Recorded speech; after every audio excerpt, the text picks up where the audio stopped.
আগের বারে তোমরা দেখেই নিয়েছো, আমরা কেক কাটিং করার জন্য চলে গিয়েছিলাম রেস্টুরেন্টের ছাদে। তো কেক কাটিং করে নিচে এসে দেখলাম আমাদের স্টার্টারও রেডি হয়ে গিয়েছে, টেবিলে সার্ভও করে দিয়েছে।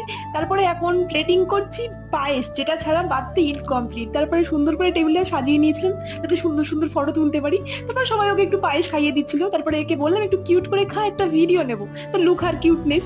যাই হোক, এই সব করতে করতে আমাদের মেন কোর্সও চলে এসেছিল।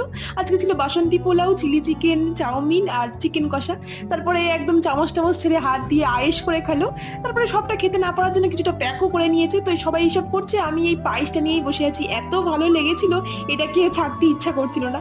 তারপরে খাওয়া দাওয়া করে সবাই একটু ফটো টটো তুলছিলাম, কারণ আবার কবে দেখা হবে সেটা তো আর জানি না।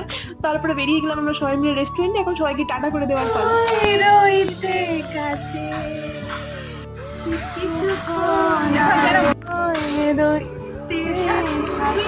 যেমন ভাবেই আমাদের সবাইকে বিদায় জানাতে হলো, জানি না আবার কবে দেখা হবে সবাই।